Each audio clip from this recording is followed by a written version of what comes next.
Жедел ақпарат, саламатсыздар ма құрметті көрермендер. Ең соңғы жаңалықтарды алушылардың қатарынан білгіңіз келсе, лайк және подписаться таңбаларын басып, біздің арнамызға жазылуды ұмытпаңыз. Әлеуметтік төлемдер 7%-ға өседі. Бұл туралы Еңбек және халықты әлеуметтік қорғау министрлігі мәлім етті. Министрлік мемлекеттік әлеуметтік төлемдердің барлық түрі 2024 жылы 7%-ға өсетінін хабарлады, деп жазды Айкон КЗ.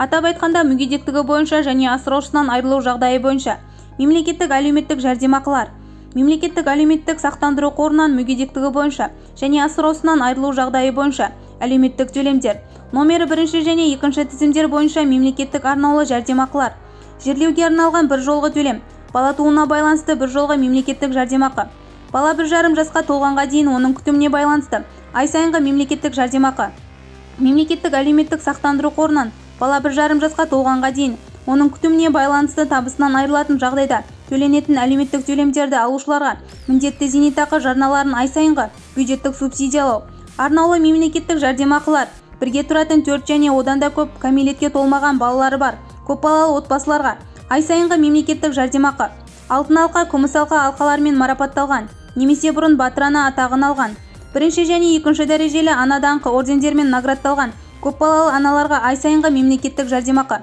мүгедектігі бар баланы тәрбиелеп отырған анаға немесе әкеге асырап алушыға, қамқоршысына тағайындалатын және төленетін ай сайынғы мемлекеттік жәрдемақы және 1 топтағы мүгедектігін күтетін адамға мемлекеттік жәрдемақы. Бізді бақылауды жалғастырыңыз.